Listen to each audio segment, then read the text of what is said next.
आप सोचिए 9,000 square kilometre में कैसा डिस्ट्रिक्ट का आधा कैसा आप वाइल्ड लाइफ सेंचुरी डिक्लेयर कर सकता है। और वहाँ का पब्लिक कैसा राजी होगा ऐसा विषय में, जबकि आपका पूरा आधा डिस्ट्रिक्ट वाइल्ड लाइफ डिक्लेयर होने वाला है और वहाँ का आदमी लोग ने ऑब्जेक्शन नहीं डाला होगा, ऐसा तो हो ही नहीं सकता।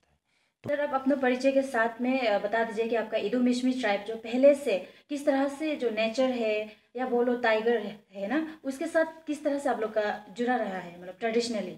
Traditional okay. सबसे पहले तो मैं आप सभी को बता दूं, मेरा नाम जागरी मिप्पी, मैं ब्रांगो बस्ती का रहने वाला हूं। तो जैसे कि आपका सवाल है, हमारे लोग, हमारे जो इदुमिश्मी लोग कैसे नेचर के साथ जुड़े हुए, स्पेशली टाइगर के साथ ना। तो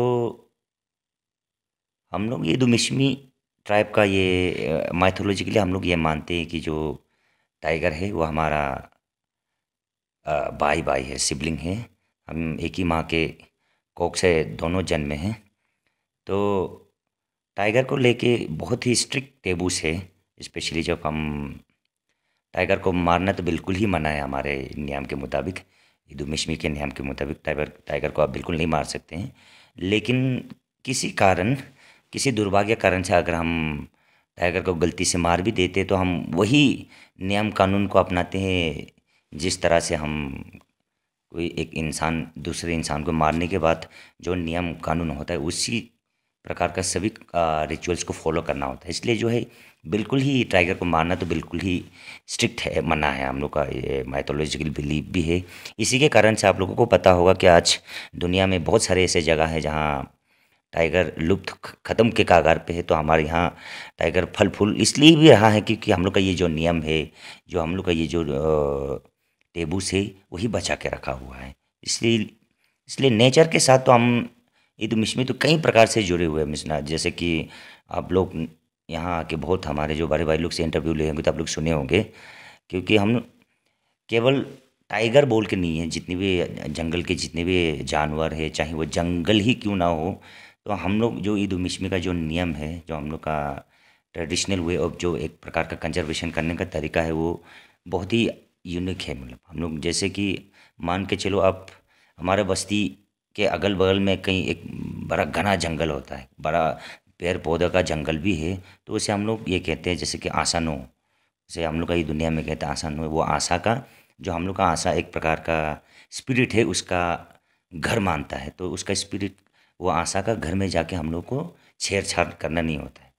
तो मान के चलो उस आसनों में जाकर अगर हम पेड़ पौधे ज़रूरत से ज़्यादा काटेंगे तो घूर फिर के आपका फैमिली को श्रापित करता है। तो ये सब बिलीफ है, ये सब बिलीफ है। उसका कारण से जो आज का डेट में आप लोग इतना दूर से यहाँ हैं, आप लोग देख रहे होंगे हमारे काफ़ी घना जंगल है, काफ़ी जानवर पेड़ पौधा हमारे वहाँ अभी तक मिल रहा है। तो ये जो है हमारा ट्रेडिशनल वे ऑफ कंजर्वेशन जो है हम लोग का इदुमिश्मी का, उसका कारण से है। इसलिए स्पेशली जब ये आज का डेट में टाइगर रिजर्व का जो इशू आता है, तो टाइगर रिजर्व का इशू आता है तो हम लोग कंजर्वेशन का खिलाफ नहीं है। हम लोग कंजर्वेशन का खिलाफ नहीं है, टाइगर को बचाने का खिलाफ नहीं है। इसलिए हम लोग टाइगर रिजर्व नहीं चाहिए बोल रहा है, इसका मतलब ये नहीं है कि हम लोग को टाइगर को नहीं बचाना है। ताकि हम लोग उल्टा ये मानता है कि हम लोग का जो ट्रेडिशनल वे ऑफ कंजर्वेशन वो ज़्यादा इफेक्टिव है आपका ये इम्पोज करके, आप जैसे कि टाइगर रिजर्व इम्पोज करके। उससे अब टाइगर रिजर्व हमारे ऊपर इम्पोज करके आप टाइगर को नहीं बचा पाएगा। टाइगर को तो अब तभी बचा पाएगा जब हमारा जो ट्रेडिशनल सिस्टम है, जो कंजर्वेशन करने का तरीका है, उसको और बढ़ावा देना है। इसलिए गवर्नमेंट से या अरुणाचल गवर्नमेंट से या सेंट्रल गवर्नमेंट से या इवन एनटीसीए से हम लोग तो ये डिमांड करता है कि आप हमारा जो ट्रेडिशनल वे ऑफ कंजर्वेशन है उसको फोकस करते हुए इस प्रकार का मॉडल को कहीं दूसरा जगह में भी लागू करने के लिए कोशिश करना है। और सबसे टाइगर रिजर्व को छोड़ के दूसरा बात तो यहाँ यह आता है कि हमारा जो वाइल्ड लाइफ सेंचुरी है, आप सोचिए वाइल्ड लाइफ सेंचुरी जो हमारा दिबांग वैली का टोटल एरिया है आपका 9,000 स्क्वायर किलोमीटर।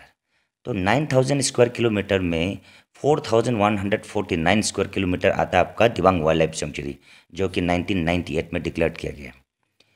तो वो भी एक प्रकार से आपका हमारा आदमी लोगों को एकदम गुमराह में रख के डिक्लेयर किया गया उस समय में। किसी हमारा आदमी लोग को पता नहीं था कैसा डिक्लेयर हुआ, प्रोसीडिंग में इतना लैप्सेस है। तो आज हमारे आदमी लोग जैसे कि हम सभी ये डिमांड कर रहा है कि दिबांग वाइल्ड लाइफ सेंचुरी को दोबारा डिमार्केट करना है, रीडिमार्केट करके उसको कम करना है। हम ये डिमांड कर रहे हैं और इस बीच में यहाँ टाइगर रिजर्व का एनटीसीए का टाइगर रिजर्व का बात आ रहा है। इसलिए टाइगर रिजर्व तो बिल्कुल भी हम लोग चाहता नहीं है। सबसे पहले तो हम लोग का जो दिबांग वाइल्ड लाइफ सेंचुरी का जो बाउंड्री डिमार्केशन है, इसको कम से कम फिर से कम से कम करने का कोशिश को, ये वाला प्रोसेस को पहले करना है गवर्नमेंट, उसके बाद टाइगर रिजर्व में आना है। और वैसे टाइगर रिजर्व तो आप जितने से भी बात किए होंगे सभी ने कहा होगा, बिल्कुल हम लोग टाइगर रिजर्व का स्वागत नहीं करता है, क्योंकि हम लोग जो है हमेशा ट्रेडिशनल वे ऑफ कंजर्वेशन में हम लोग बिलीव करता है।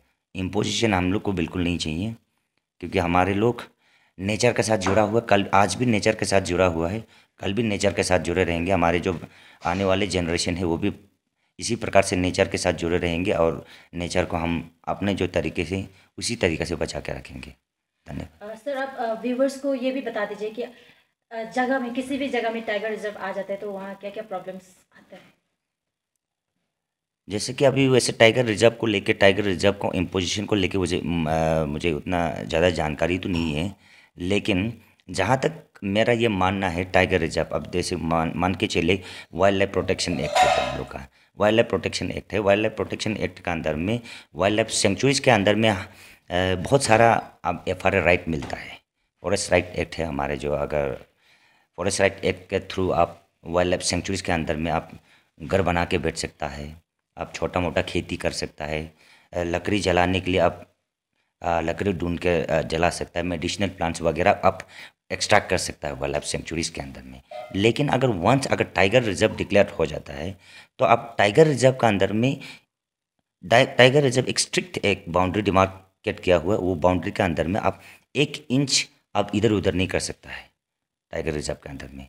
जैसे कि अगर मान के चलो आज का डेट में हमारा 4149 स्क्वायर किलोमीटर को जो वाइल्ड लाइफ सेंचुरी है उसको फिर से टाइगर रिजर्व में कन्वर्ट करने के लिए जो किया जा रहा है, मतलब अगर वो 4149 स्क्वायर किलोमीटर अगर पूरा टाइगर रिजर्व में कन्वर्ट हो जाता है तो हम लोग को हमारा आदमी को ये फ्यूचर में ये मान के चलना है कि वो टेरिटरी में हम 1 इंच ज़मीन दोबारा क्लेम नहीं कर सकता है। आपका फॉरेस्ट राइट एक्ट, आपका जो FRA राइट के थ्रू से आप क्लेम भी नहीं कर सकता, क्योंकि वंस अगर वो टाइगर रिजर्व डिक्लेयर हो जाता है। इसलिए हम लोग तो ये चाहता है कि टाइगर रिजर्व तो बिल्कुल भी नहीं होना। और सबसे बड़ा बात तो जो NTCA का, नेशनल जो टाइगर कंजर्वेशन अथॉरिटी, आपका मकसद क्या है? टाइगर को बचाना है तो आपका मकसद, और टाइगर तो हम लोग वैसे ही बचा के रखा हुआ है।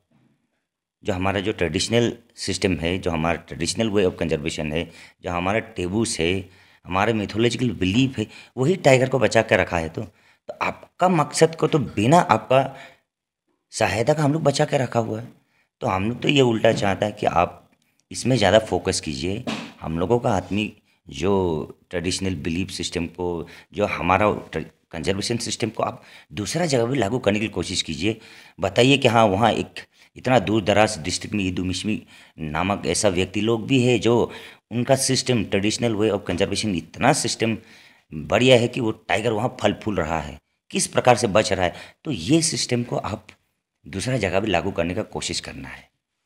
तो आपका जानकारी के लिए बता दूं, जैसे कि आपको बताया था दिबांग वाइल्ड लाइफ सेंचुरी का जो प्रोसेस हुआ था वो 1991 से शुरू हुआ था, मतलब तो 1991 से शुरू होते होते फिर कंटिन्यू प्रोसेस चला। उसके बाद 1997 में जो इसको फाइनल डिक्लेरेशन हुआ, तो सर्किट हाउस अनिनी में, शायद एग्जैक्ट डेट मुझे याद नहीं आ रहा है, सर्किट हाउस अनिनी में केवल 5-6 लोगों का नाम है, मतलब फाइनल मीटिंग जो हुआ, तो सर्किट हाउस अनिनी में 5-6, वो भी हमारे बस्ती का नाबालिग है जो ज़िंदगी में कभी उस प्रकार का मीटिंग अटेंड किया ही नहीं गया होगा।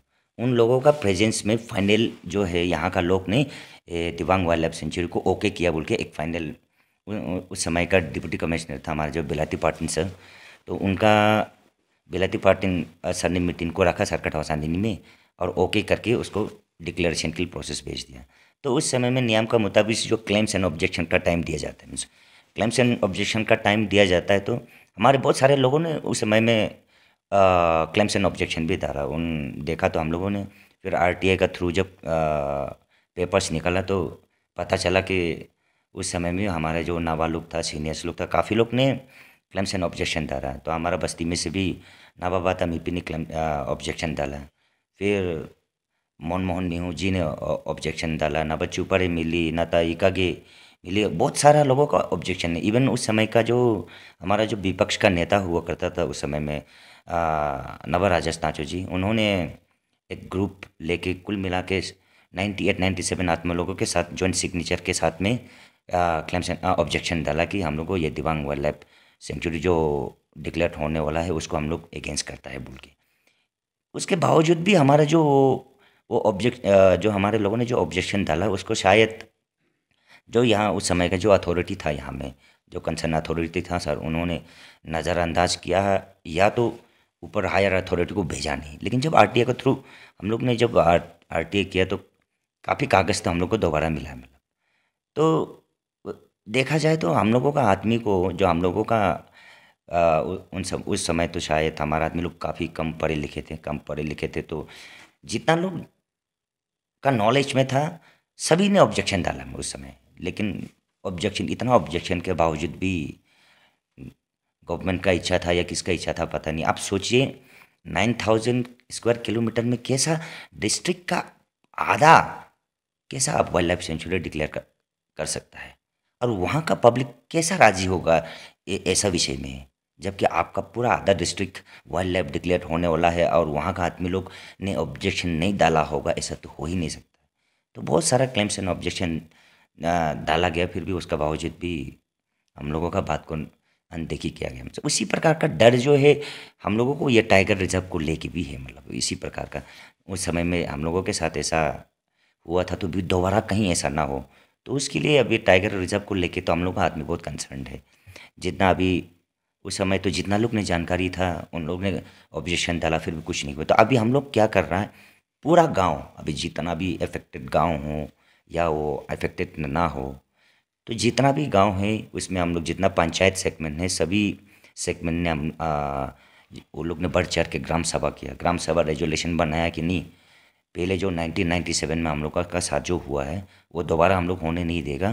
तो इस बार जो है ग्राम सभा करके एक प्रॉपर, क्योंकि ग्राम सभा अपने आप में एक कानून है, ग्राम सभा जो रेजुलेशन बनाता है वो भी एक कानून है। तो जितना भी ग्राम पंचायत सेगमेंट है, जितने भी गांव हैं, सभी ने हम लोग ऑलमोस्ट 99% गांव है उन्होंने ग्राम सभा रेजुलेशन बनाया और यूनानिमसली ये डिसाइड लिया कि इस बार हम लोग टाइगर रिजर्व के अगेंस्ट है, टाइगर रिजर्व को होने नहीं देंगे करके हम लोग ने ग्राम सभा रेजुलेशन बना के जो कंसर्न अथॉरिटी को तो सबमिट किया।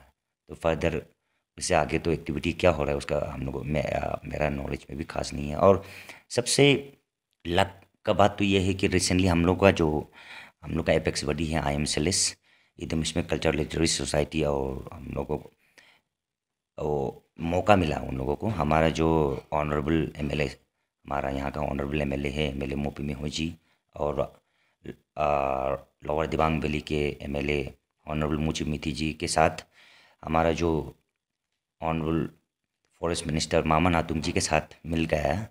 तो उन लोगों का थ्रू से ये सब जानकारी मिला कि शायद जो हमारा अरुणाचल गवर्नमेंट भी है वो भी कंसर्न है, और वो लोग भी सोच रहे हैं कि ये शायद अगर वहाँ का सभी 100% आदमी 100% लोग टाइगर रिजर्व का अगेंस्ट है, इसका मतलब तो गवर्नमेंट को भी सोचना पड़ेगा।